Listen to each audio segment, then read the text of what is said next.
적극적 개입을 하지 않겠습니다. 후보 여러분께 두 분께서 5분간 질의 답변을 상대방 하실 수 있는 시간인데 되도록이면 답변도 들을 수 있도록 좀 보장해 주시기 부탁드리겠고요. 나중에 또 두 번 토론 한 번 더 할 수 있는 기회가 있으니까 그 시간을 좀 더 활용하시면 되겠습니다. 이어서 공통주제 토론 두 번입니다. 두 번째입니다. 형식은 앞선 공통주제 토론과 같은 형식이고요. 두 번째 공통질문은 주거 안정대책에 관한 것입니다. 최근 특히 서울 지역에서 전셋값 오름세가 이어지고 있고요. 서울의 평균 전세금이 사상 최고치인 3.3제곱미터당 800만 원대로 올라섰다는 그런 보도가 있습니다. 그만큼 서민들의 주거비 부담이 가중되고 있는 상황인데요. 두 후보가 모두 주거 안정대책에 대한 공약들을 내놓으신 것으로 알고 있습니다. 만약 서울시장이 된다면 서울시의 주거난 어떻게 해결할 생각인지, 또 후보가 생각하고 있는 주거 안정대책은 무엇인지 말씀해 주십시오. 이번엔 나경원 후보부터 답해 주실까요? 1분입니다. 서울시의 주거난에 대해서 이제 가장 걱정들 하시는 게 역시 전세난입니다. 실질적으로 이제 전세난은 제가 보니까 강북 지역과 강남 지역이 다른 형태로 나타납니다. 강북 지역은 이제 대규모 재개발 같은 것이 일어나면서 소형 주택 위주의 이제 공급이 좀 필요했었고요. 강남 지역은 시기 조정이 좀 필요한 부분이 있었습니다. 결국 전세난을 없애기 위해서는 기본적으로는 이제 공공형 임대주택의 확대 같은 것이 필요할 것입니다. 다만 이제 저는 그것을 그동안 오세훈 시장은 6만 호를 2년 6개월 동안 마저 짓는 것으로 공약을 해놨던데요. 제가 보니까 SH공사 부채에 대한 시민들의 우려가 상당히 있습니다. 그래서 SH공사의 부채도 줄이면서 공공임대주택을 확대할 숫자를 계산해 보니까 한 5만 호 정도 지을 수 있을 것 같습니다. 그래서 이런 공공임대주택을 확대하는 것은 물론이고요. 또 실질적으로 관리비가 많이 나오는 이런 아파트형 공공임대주택보다 또 다세대 다가구 주택을 매입해서 생활형 임대주택을 늘어나는 것, 그리고 그 밖에 주택 바우처 제도를 또 도입하는 것 등으로 해서 이러한 여러 가지 주택난을 해소하고자 합니다. 예, 이번 박원순 후보 이제 답변하시죠. 저는 좀 전에 그 말씀하신 사람들의 도움을 얻는다는 것, 저는 그렇습니다. 많은 사람들의 도움을 얻었습니다. 늘 제가 어떤 비전을 갖고 저는 많은 사람들이 돈도 기부하시고 자원봉사도 하시고 그렇게 해서 세상의 변화를 만들어 왔습니다. 사람들의 참여를 만들어내는 것, 이거 얼마나 중요한 일입니까? 저는 전세 대란의 근본적인 책임은 서민 주거 안정을 위한 이명박 오세훈 시장의 이 정책을 게을리한 것이 그 결과라고 저는 생각합니다. 지금 600만 명이 넘는 전세 사는, 월세 사는 사람들이 지금 서울에 살고 있습니다. 이들의 아픔을 이해하는 것은 가장 중요하다고 생각합니다. 지금 우리나라의 전체 임대주택의 비율이 5%밖에 안 됩니다. 유럽은 평균 20%입니다. 가장 최저의 수준이죠. 저는 2009년 4월에 이명박 정부 한나라당이 도시 및 주거 환경 정비법 개정하면서 재건축 아파트 할 때 임대 아파트 의무 공급제를 없애버렸습니다. 그리고 오세훈 시장 역시 임대주택 10만 호 짓겠다 그래갖고 2만 5천 호밖에 안 지었거든요. 이런 문제가 저는 이 결과를 초래했다고 봅니다. 예. 이 문제 관해 또 토론하실 시간이 있습니다. 아까 그 두 후보께서 이제 3분 쓰시거든요. 자유롭게 토론하시죠. 어떤 분부터 말씀하시겠습니까? 제가 주거정책 조금 더 말씀드릴까요? 사실 이제 주거정책은 굉장히 이제 저희 앞으로 중요한 정책 중에 하나인데요. 저는 이제 아파트와 다세대 다가구 주택에 대한 좀 정책이 달라야 된다고 생각을 합니다.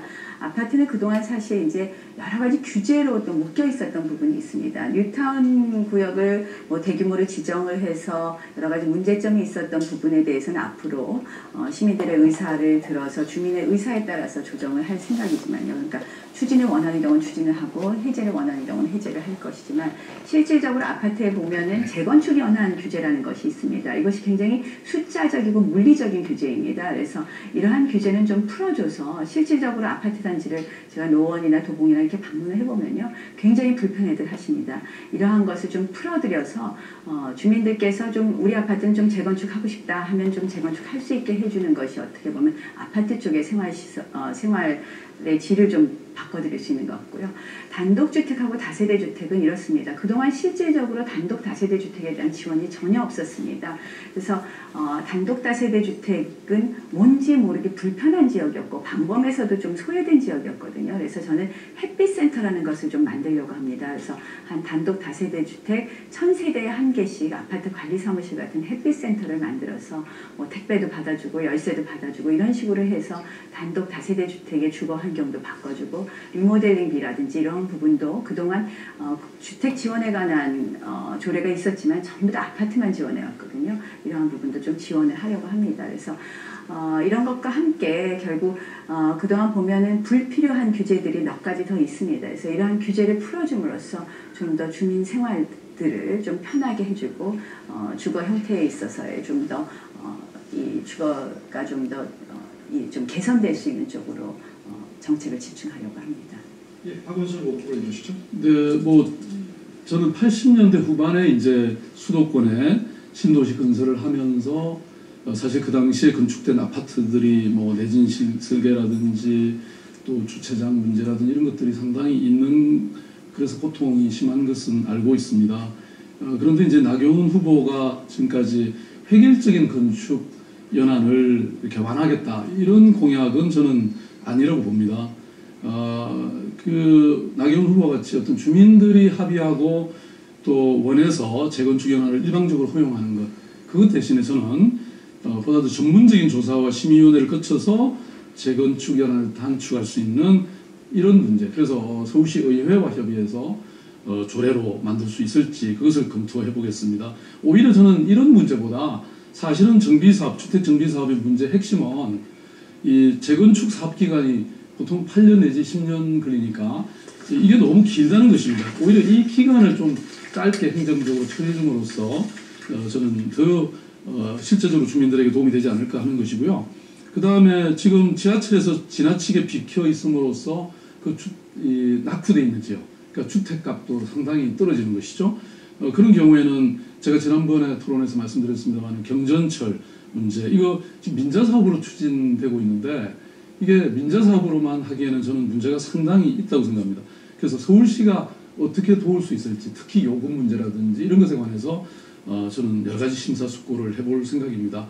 한마디만 더 말씀드리면 저는 지금 그 시민들이 치솟는 월세 전세 때문에 너무 힘든 상황입니다. 삶이 무너지고 있습니다. 그래서 저는 오세훈 시장이 약속한 이 6만 호가 있습니다. 이거는 이미 정책에 반영되어 있는 숫자인데요. 거기에 저는 2만 호를 더 짓겠다.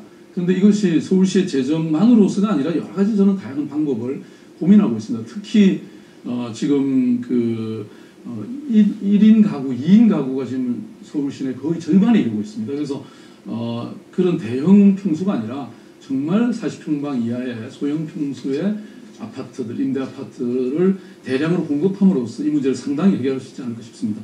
네, 나경원 후보 말씀하시죠. 저기 공약을 자꾸 바꾸셔갖고 제가 좀 정신이 없는데요.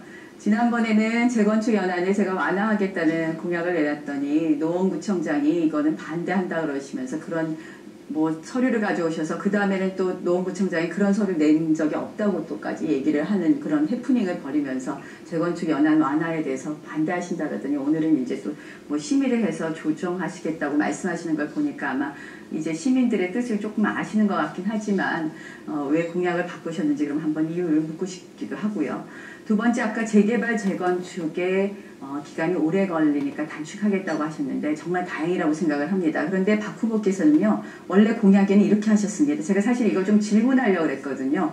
재건축 재개발에 과속개발 방지를 하겠다 이런 공약을 내놓으셔서 사실은 제가 깜짝 놀랐어요. 아니 지금 현장에 가면 재건축 재개발 너무 오래 한다. 그래서 좀 줄여달라 그러는데 이게 과연 무슨 말씀이신가 했더니 오늘 오셔서 이제 시간이 길어서 줄이겠다고 하셔서 그나마 이제 공약을 바꿔주셔서 조금 다행이긴 한데 왜 공약이 처음과 이렇게 달라지는지 참 의아하다는 말씀을 지적할 수밖에 없습니다. 예, 박원순 후보 이 문제에 관해서 30초 정도 저는 남았습니다. 전혀 그 오해이시고요. 제가 일률적으로 아니, 함으로써 분명히 이게 그렇게 펜타운과 같이 잠깐만요. 여러 가지 투기를 불러올 가능성에 대해서 그것을 최소화할 수 있는 방법을 제가 말씀드린 것이고, 저는 제가 이걸 하나 더 말씀드리고 싶습니다.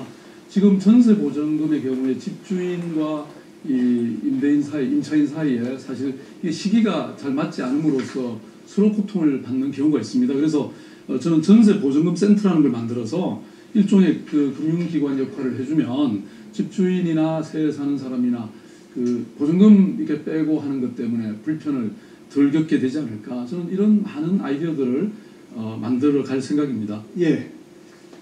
두 분의 주거 안정 대책까지 일단 토론 들어봤습니다. 시청자 여러분께서 혹시 두 분 사이에 공약이라든지 확연한 차이가 느껴지는지 모르겠습니다.